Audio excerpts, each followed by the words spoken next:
नमस्कार, आप देख रहे हैं TV9 डिजिटल और मैं हूं रमन सैनी। आइए बात करते हैं जम्मू कश्मीर से जुड़ी 5 बड़ी खबरों की। पहली खबर जम्मू कश्मीर की सियासत में आए एक बड़े भूचाल से जुड़ी हुई है। जम्मू कश्मीर की राजनीति में इन दिनों आरोप, जवाब और कानूनी नोटिसों का दौर तेज हो चुका है। मुख्यमंत्री उमर अब्दुल्ला के एक बयान के बाद बीजेपी और नेशनल कॉन्फ्रेंस आमने सामने आ गए हैं। मामला अब सिर्फ राजनीतिक बयानबाजी तक ही सीमित नहीं है, बल्कि अदालत तक पहुंचने की नौबत आ चुकी है। आइए समझते हैं कि पूरा विवाद आखिरकार है क्या और दोनों पक्ष क्या कह रहे हैं। दरअसल मुख्यमंत्री उमर अब्दुल्ला ने शनिवार को आरोप लगाया था कि भारतीय जनता पार्टी उनकी सरकार को गिराने की कोशिश कर रही है। उन्होंने कहा कि नेशनल कॉन्फ्रेंस के विधायकों से संपर्क किया जा रहा है और उन्हें 20 से 30 करोड़ रुपए का ऑफर प्लस मंत्री पद और दूसरे राजनीतिक फायदे देने का लालच दिया जा रहा है। मुख्यमंत्री ने दावा किया कि जिस तरीके से दूसरे राज्यों में सरकारें गिराने की कोशिश हो रही हैं, उसी तरीके से जम्मू कश्मीर में भी उनकी सरकार को अस्थिर करने की साजिश रची जा रही है। उमर अब्दुल्ला के इस बयान के बाद बीजेपी ने कड़ा रुख अपनाया। बीजेपी का कहना है कि मुख्यमंत्री ने दुनिया की सबसे बड़ी राजनीतिक पार्टी पर बेहद गंभीर और झूठे आरोप लगाए हैं। इसी को लेकर बीजेपी ने मुख्यमंत्री पर 100 करोड़ रुपए का कानूनी मानहानि का नोटिस भेज दिया है। बीजेपी प्रदेश अध्यक्ष और राज्यसभा सांसद सत शर्मा ने कहा कि मुख्यमंत्री के आरोप पूरी तरह से निराधार हैं और उन्होंने कहा कि अगर उमर अब्दुल्ला के पास कोई भी सबूत है तो वो उसे तुरंत सार्वजनिक करें, नहीं तो पूरे देश से और भारतीय जनता पार्टी से माफ़ी मांगे।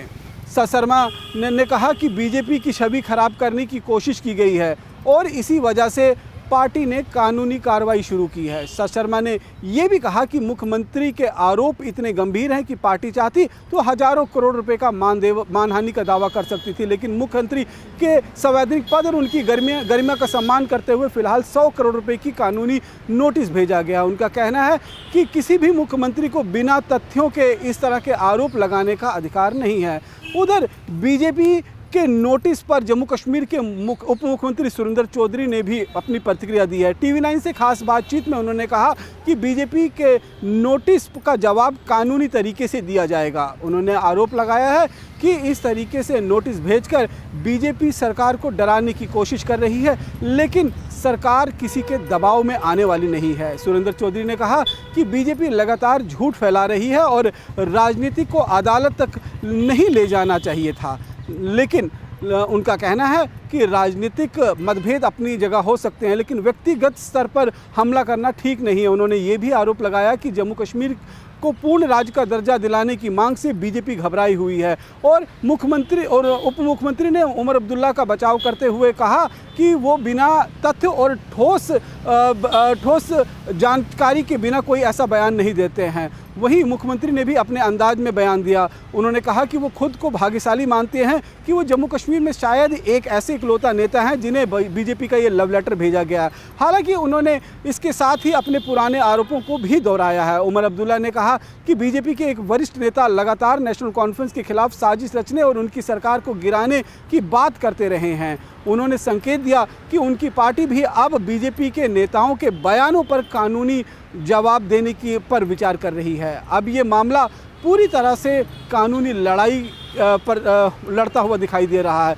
बीजेपी ने नेशनल कॉन्फ्रेंस को 7 दिनों का समय दिया है कि या तो आरोप के समर्थन में सबूत पेश करें या तो सार्वजनिक रूप से माफ़ी मांगे। दूसरी तरफ नेशनल कॉन्फ्रेंस और सरकार का कहना है कि नोटिस का जवाब अदालत में दिया जाएगा और वो भी कानूनी विकल्पों पर विचार कर रहे हैं। अगली खबर पाकिस्तान को लगे एक बड़े झटके से जुड़ी हुई है। पाकिस्तान अधिकृत जम्मू कश्मीर यानी कि POJK में पाकिस्तान की सबसे बड़ी जल विद्युत परियोजना में से एक नीलम झेलम हाइड्रो पावर प्रोजेक्ट को बड़ा झटका लगा है। करीबन 969 मेगावाट की क्षमता वाला ये प्रोजेक्ट अब लंबे समय तक बंद रहने वाला है। वजह है इसकी सुरंग में आई गंभीर तकनीकी खराबी। पाकिस्तान के अधिकारियों ने भी खुद माना है कि हालात ऐसे बन चुके हैं कि ये प्रोजेक्ट मार्च 2028 से पहले दोबारा नहीं शुरू हो सकता है। ये वही नीलम झेलम पावर प्रोजेक्ट है जिसे पाकिस्तान ने काफ़ी उम्मीदों के साथ बनाया था। इस परियोजना पर करीब 5 अरब डॉलर यानी कि भारतीय मुद्रा में 500 अरब रुपए खर्च किए गए थे। इसका मकसद पाकिस्तान की बिजली ज़रूरत को पूरा करना था, लेकिन अब यही प्रोजेक्ट पाकिस्तान के लिए बड़ी परेशानी बन चुका है। दरअसल इस परियोजना में पानी को पहाड़ों के अंदर बने लंबी टनलों के जरिए टरबाइन तक पहुंचाया जाता है, जहां से बिजली पैदा होती है। लेकिन इन सुरंगों में गंभीर दरारें और तकनीकी खामियां सामने आ चुकी हैं। इसी वजह से बिजली उत्पादन अब पूरी तरीके से ठप हो चुका है। विशेषज्ञों का कहना है कि सुरंग की मरम्मत बेहद मुश्किल और लंबे समय तक चलने वाला काम है, इसलिए इसी दोबारा चालू होने में अब काफ़ी वक्त लग जाएगा। इस मामले की समीक्षा पाकिस्तान की संसद की स्थायी समिति की बैठक में हुई थी। अधिकारियों ने माना है कि फिलहाल मरम्मत का काम जारी है, लेकिन परियोजना को फिर से शुरू करने में करीबन 2 साल का वक्त लग सकता है। यानी अब पाकिस्तान को अभी लंबे समय तक इस परियोजना से बिजली नहीं मिल पाएगी। इसका असर पाकिस्तान की बिजली व्यवस्था पर साफ दिखाई देना पड़ेगा। नीलम झेलम प्रोजेक्ट बंद होने के बाद पाकिस्तान को महंगी थर्मल बिजली पर ज़्यादा निर्भर रहना पड़ेगा। इससे बिजली उत्पादन की लागत बढ़ेगी और आर्थिक संकट से जूझ रहे पाकिस्तान को अतिरिक्त बोझ पड़ेगा। दूसरी तरफ आम लोगों से भी इस परियोजना के नाम पर शुल्क लिया जा रहा था, जबकि बिजली उत्पादन बंद है। इसको लेकर पाकिस्तान में सरकार और संबंधित एजेंसियों पर सवाल उठ रहे हैं। ये परियोजना इसलिए भी चर्चा में रहती है क्योंकि इसका संबंध भारत की कृष्ण गंगा जल परियोजना से जुड़ा हुआ माना जाता है। पाकिस्तान ने कई बार भारत की परियोजना पर सवाल उठाए और सिंधु जल संधि का भी मुद्दा अंतर्राष्ट्रीय मुद्दा पर उठाया। हालांकि भारत लगातार कहता रहा कि उसकी सभी जल विद्युत परियोजनाएं सिंधु जल संधि के नियमों के अनुसार बनी हुई हैं और किसी चीज़ का भी उल्लंघन नहीं किया गया है। अब जब पाकिस्तान की अपनी सबसे बड़ी महत्वाकांक्षी परियोजना तकनीकी कारणों से बंद पड़ी हुई है, तो ये उसके लिए सिर्फ तकनीकी नहीं बल्कि आर्थिक और रणनीतिक तौर पर भी बेहद ज़्यादा गंभीर वाली बात है। इससे देश को न केवल सस्ती और भारी मात्रा में बिजली मिलने की उम्मीद थी, यही परियोजना अब उनके लिए एक मुसीबत का कारण बन चुकी है। अब बात करते हैं बाबा बर्फानी की यात्रा के दौरान हुए एक सड़क हादसे की। बाबा बर्फानी के दर्शन के लिए जा रहे श्रद्धालुओं की यात्रा के दौरान जम्मू कश्मीर के रामबन जिले से एक बड़ी खबर सामने आई है। यहां अमरनाथ यात्रियों के काफिले में शामिल कई वाहन आपस में टक्कर हो गई है, जिसमें 18 श्रद्धालु घायल हो गए। राहत की बात यह रही है कि इस हादसे में किसी की जान नहीं गई है और सभी घायलों को हालात फिलहाल खतरे से बाहर बताए जा रहे हैं। यह हादसा जम्मू श्रीनगर राष्ट्रीय राजमार्ग पर रामबन जिले के चंद्रकोट इलाके में बने लंगर स्थल के पास हुआ। जानकारी के मुताबिक अनंतनाग यात्रियों का काफिला कड़ी सुरक्षा व्यवस्था के बीच आगे बढ़ रहा था। इसी दौरान एक बस अचानक नियंत्रण खो बैठी और सामने चल रही बस वाहन से टकरा गई और उसके बाद पीछे चल रहे वाहन भी एक दूसरे से टकरा गए और कुछ ही सेकंड में चेन टक्कर हो गई। हादसे की सूचना मिलते ही पुलिस, सीआरपीएफ, प्रशासन, स्वास्थ्य विभाग और बचाव दल मौके पर पहुंच गया। घायलों को तुरंत एम्बुलेंस के जरिए जिला अस्पताल रामबन तक पहुंचाया गया, जहां डॉक्टरों की देखरेख में उनका इलाज शुरू कर दिया गया। अधिकारियों के मुताबिक सभी घायलों को मामूली ही चोटें आई हैं और किसी भी यात्री को हालत गंभीर नहीं बताई गई है। रामबन के जिला प्रशासन ने बताया कि दुर्घटना के बाद राहत और बचाव अभियान शुरू कर दिया गया है। दुर्घटनाग्रस्त वाहनों को सड़क से हटाया गया है, जिसके बाद जम्मू श्रीनगर राष्ट्रीय राजमार्ग को यातायात फिर से बहाल कर दिया गया है। कुछ देर की रुकावट के बाद अमरनाथ यात्रा को काफिले को दोबारा अपने गंतव्य की तरफ भेज दिया गया है और हर साल लाखों श्रद्धालु बाबा बर्फानी के दर्शन करने के लिए जम्मू कश्मीर पहुंचते हैं। यात्रा के दौरान सुरक्षा के साथ साथ यातायात प्रबंधन पर भी विशेष ध्यान दिया जाता है। इसके बावजूद पहाड़ी रास्तों पर भारी यातायात और आवाजाही के कारण ऐसे हादसे की आशंका बनी रहती है। प्रशासन इस घटना की जांच कर रहा है। शुरुआती जांच में माना जा रहा है कि अचानक ब्रेक लगने या वाहन का नियंत्रण खो जाने की वजह से ये चेन एक्सीडेंट हुआ है। हालांकि दुर्घटना की सही वजह की जांच पूरे हो जाने के बाद ही सामने आ पाएगी। फिलहाल सबसे बड़ी राहत की बात यही है कि हादसा बड़ा जरूर था, लेकिन किसी भी श्रद्धालु की जान नहीं गई है। सभी घायलों का इलाज जारी है और प्रशासन लगातार उनकी स्थिति पर नजर बनाए हुए है। अगली खबर जम्मू कश्मीर के कठुआ में अंतर्राष्ट्रीय सीमा पर घुसपैठ की कोशिश को नाकाम करने से जुड़ी हुई है। जम्मू कश्मीर के कठुआ जिले से एक बार फिर अंतर्राष्ट्रीय सीमा पर घुसपैठ की कोशिश का मामला सामने आया है। सीमा सुरक्षा बल यानी कि बीएसएफ की मुस्तैदी की वजह से पाकिस्तान की ओर से भारत में घुसने की कोशिश नाकाम कर दी गई है।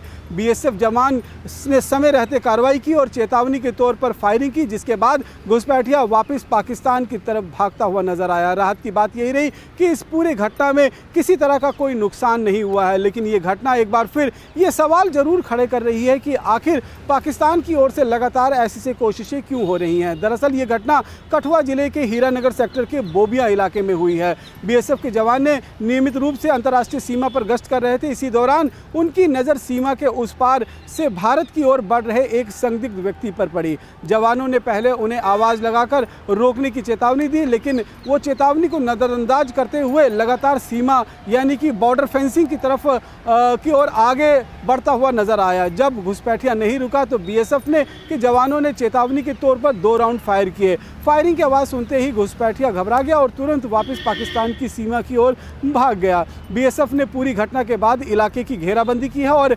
आसपास सर्च ऑपरेशन चलाया जा रहा है ताकि ये सुनिश्चित किया जा सके कि कहीं कोई दूसरा घुसपैठिया भारतीय सीमा में दाखिल होने की कोशिश तो नहीं कर रहा था। अब सवाल ये है कि क्या ये सिर्फ एक व्यक्ति की घुसपैठ की कोशिश थी या इसके पीछे कोई बड़ी साजिश।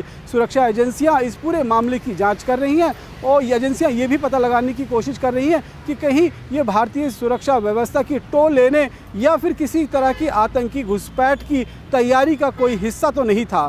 फिलहाल आपको बता दें कि कठुआ अंतर्राष्ट्रीय सीमा क्षेत्र सुरक्षा लिहाज से बेहद संवेदनशील माना जाता रहा है। पिछले कुछ महीनों में लगातार इस इलाके में कई बार ड्रोन की गतिविधियां, हथियार और नशीले पदार्थों की तस्करी की कोशिशें सामने आ चुकी हैं। कई बार घुसपैठ की कोशिशों को भी बीएसएफ ने नाकाम बनाया। यही वजह है कि बीएसएफ और को पूरे बॉर्डर पर निगरानी और गश्त को और ज़्यादा मजबूत रखा हुआ है। अमरनाथ यात्रा के चलते जम्मू कश्मीर में सुरक्षा व्यवस्था पहले से ही कहीं ज़्यादा कड़ी की गई है। ऐसे समय में सीमा पर किसी भी तरह की संदिग्ध गतिविधि बेहद गंभीरता से लिया जा रहा है। बीएसएफ, सेना, जम्मू कश्मीर पुलिस और अन्य सुरक्षा एजेंसियां पूरी तरीके से अलर्ट मोड पर हैं ताकि किसी भी साजिश को समय रहते हुए पूरी तरह से नाकाम किया जा सके। और आखिर में बात करते हैं पीओजेके में प्रदर्शनकारियों का पाकिस्तानी सुरक्षा एजेंसियों को अल्टीमेटम देने का। पाकिस्तान अधिकृत जम्मू कश्मीर में एक बार फिर पाकिस्तान सरकार और वहां की सुरक्षा एजेंसियों के खिलाफ लोगों का गुस्सा खुलकर सामने आ रहा है। हालात ऐसे बन चुके हैं कि कई इलाकों में स्थानीय लोगों ने पाकिस्तानी की सुरक्षा एजेंसियों को साफ अल्टीमेटम दे दिया है कि वो उनके क्षेत्र से बाहर निकल जाएं। संयुक्त अवामी एक्शन कमेटी के नेतृत्व में चल रहे ये आंदोलन लगातार तेज होता जा रहा है और अब सिर्फ महंगाई या बिजली के बिलों तक सीमित नहीं रह गया है, बल्कि लोगों का कहना है कि पाकिस्तान की सरकार और सुरक्षा एजेंसियां उनकी आवाज़ दबाने की कोशिश कर रहे हैं। रावलाकोट, त्रार, हुसैन कोट, मंजोसा और इसके साथ साथ में खेनाला और आसपास के कई ऐसे इलाकों में हजारों लोग सड़कों पर उतर आए हैं। प्रदर्शनकारी रात में अपने गांव और कस्बों में खुद पहरा दे रहे हैं। लोगों से कहा गया है कि अगर वो सतर्क रहें और अगर सुरक्षा बल उनके इलाके में कार्रवाई करने पहुंचे तो एकजुट होकर उनका विरोध करें। आंदोलन चला रहे जेएसी का कहना है कि अब लोग डरने वाले नहीं हैं और अपना लोकतांत्रिक अधिकार लेकर ही रहेंगे। दूसरी तरफ पाकिस्तान प्रशासन लगातार सख्ती बढ़ा रहा है। लोकल रिपोर्टरों के मुताबिक कई इलाकों में सुरक्षा बलों ने लोगों के घरों में कार्रवाई और तलाशी अभियान शुरू कर दिया। आंदोलन से जुड़े लोगों की तलाश की गई और कई जगह पर संपत्तियों को नुकसान पहुंचाया भी गया है। हालात इतने तनावपूर्ण है कि पाकिस्तान सरकार ने पर्यटकों को भी 20 जुलाई तक इस इलाके में यात्रा नहीं करने की सलाह जारी की है। दरअसल पीओके में लोगों की नाराजगी कई मुद्दों पर है। सबसे बड़ा विवाद विधानसभा की 12 आरक्षित सीटों को लेकर है। प्रदर्शनकारियों का आरोप है कि इन सीटों के जरिए पाकिस्तान वहाँ की राजनीतिक और सरकार पर अपना कंट्रोल बनाए रखना चाहती है। इसके अलावा लोगों का कहना है कि उनकी आवाज़ को दबाया जा रहा है और उनके अधिकारों की अनदेखी की जा रही है।